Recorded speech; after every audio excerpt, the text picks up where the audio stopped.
പരബ്രഹ്മസ്വരൂപനായ ഭഗവാൻ ശ്രീനാരായണ ഗുരുദേവ പാദകമലങ്ങളിൽ ശതകോടി പ്രണാമം. സജ്ജനങ്ങളായ പ്രിയാത്മ സഹോദരരെ, ഇന്ന് നമ്മൾ ആത്മോപദേശ ശതകം 98 മന്ത്രമാണ് മനനത്തിനായി എടുത്തിട്ടുള്ളത്. മന്ത്രം ഇപ്രകാരമാകുന്നു.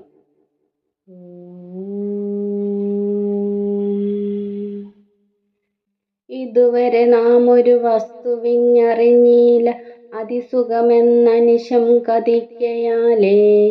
മതി മുതലായവ മാറിയാലും ആത്മസ്വത അഴിയാതറിവെന്നു ചൊല്ലിടേണം.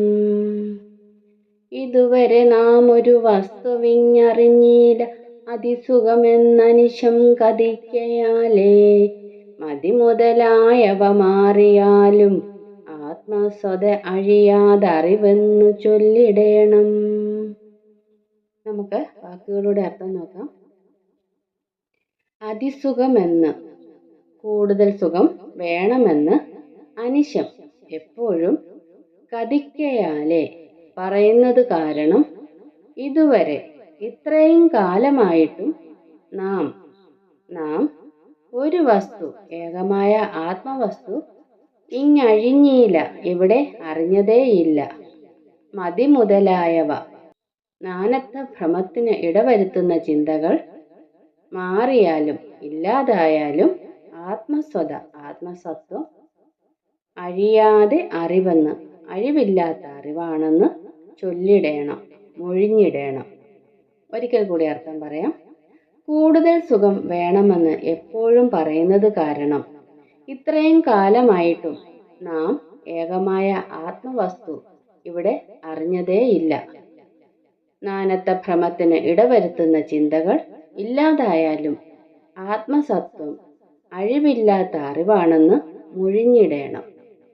ഇനി നമുക്ക് ഈ വരികളുടെ ആന്തരികമായ അർത്ഥതലത്തിലേക്ക് കടക്കാം. സുഖവിഷയങ്ങൾക്ക് പിന്നാലെ പരക്കം പായുന്ന മനുഷ്യൻ ആത്മശാന്തി എന്തെന്ന് അറിയുന്നതേയില്ല. സുഖവിഷയങ്ങളെ വിപുലപ്പെടുത്തിക്കൊണ്ടിരിക്കുന്ന ശാസ്ത്രവും സാങ്കേതികതയും ഒട്ടേറെ പ്രവൃദ്ധമായി കഴിഞ്ഞു. ഓരോ രാഷ്ട്രവും അവരുടെ ജീവിത നിലവാരം മെച്ചപ്പെടുത്തുവാൻ ശാസ്ത്ര സാങ്കേതികതകളെ വികസിപ്പിച്ചുകൊണ്ടേയിരിക്കുകയാണ്. ഒരു സുഖത്തിൽ നിന്നും അതിലും മെച്ചമുള്ള വേറൊരു സുഖത്തിലേക്ക്, അതാണ് നമ്മുടെ ഓരോരുത്തരുടെയും മുദ്രാവാക്യം. അതുകൊണ്ട് ദിനം പ്രതി ഭാഷ മാറുന്നു, അഭിരുചികൾ മാറുന്നു, ബന്ധങ്ങൾ ഉടച്ചു വാർത്തുകൊണ്ടിരിക്കുന്നു. അതിസുഖമെന്നനിശം കതിക്കയാലേ, അതായത് സുഖം വേണം എന്നാണ് ഓരോരുത്തരും പറഞ്ഞുകൊണ്ടിരിക്കുന്നത്. പിന്നെ എവിടെയാണ് നമുക്ക് നമ്മെ അറിയുവാൻ നേരം? നാം നമ്മുടെ പ്രശാന്തിയുടെ തീരത്ത് ഇത്തിരി നേരമെങ്കിലും ഇരുന്നിട്ടുണ്ടോ? നമ്മുടെ ആത്മാവിൻ്റെ പ്രണവമർമ്മരങ്ങളെ ഇനിമയോടെ ആസ്വദിച്ചിട്ടുണ്ടോ? നാം നമ്മുടെ ആത്മാവിൻ്റെ ആഴമേറിയ വികാസിൽ ഭേദങ്ങളില്ലാതെ ഒരിക്കലെങ്കിലും വിലയിച്ചിട്ടുണ്ടോ? ഇല്ലെന്ന് പറയേണ്ടി വരും, അല്ലേ? നാം ഒന്നും ഇതുവരെയും അറിഞ്ഞിട്ടില്ല. എന്നാൽ അറിയാൻ വേണ്ടിയായിരുന്നു അക്കാദമികളിലും പോയി നാം ഓരോരുത്തരും പഠിച്ചത്. അക്കാദമികൾ മതിവർദ്ധിനികളാണ്. മതി എന്ന് പറഞ്ഞാൽ ബുദ്ധി എന്നാണ് അർത്ഥം. വ്യവച്ഛേദിക്കുന്ന ബുദ്ധി. മതി വർദ്ധിക്കുമ്പോൾ അതിനെ അഹമതി എന്ന് പറയും. അഹമതിയിൽ നിന്നും പടുത്തുയർത്തപ്പെട്ട ജീവിതം പളുങ്കു കൊട്ടാരം പോലെയാണ്.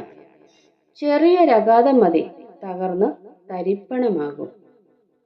എന്തെല്ലാം പ്രയാസങ്ങളാണ് മനുഷ്യൻ അനുഭവിക്കുന്നത്. ഏകാന്തതയും നിരാശയും ഉത്കണ്ഠയും ഭീതിയുമെല്ലാം ഒരുവൻ്റെ വ്യക്തിത്വത്തെ കാർന്നു തിന്നുകൊണ്ടിരിക്കുന്നു. എന്നാലും നാം അറിവാളന്മാരെ പോലെ സംസാരിക്കും. എനിക്കെന്നെ അറിയാമെന്ന് വമ്പ് പറയുകയും ചെയ്യും. എന്നാൽ ആത്മസ്വാതന്ത്ര്യം ആനുഭൂതികമാണ്. അത് പ്രശാന്തിയുടെ ലഹരിയാണ്. വിഷാദ ചായ്വില്ലാത്ത ചിതാകാശമാണത്. അതിനെയാണ് ആത്മസ്വത എന്ന് പറയുന്നത്. ഒരിക്കലും നശിച്ചു പോകാത്ത ഈ അന്തർജ്ഞാനം വീണ്ടും വീണ്ടും നാം അറിഞ്ഞുകൊണ്ടിരിക്കണം, പറഞ്ഞുകൊണ്ടിരിക്കണം. അതാണ് വേണ്ടത്. സജ്ജനങ്ങളായ പ്രിയാത്മ സഹോദരരെ, 98-ാം മന്ത്രത്തിൻ്റെ ലഘുവായ വ്യാഖ്യാനം ഇവിടെ പൂർണ്ണമാവുകയാണ്. അടുത്ത ദിവസം അടുത്ത മന്ത്രവുമായി നമുക്ക് കണ്ടുമുട്ടാം. ഗുരു ഓം ശ്രീനാരായണ ധർമ്മം വിജയിക്കട്ടെ. ഓം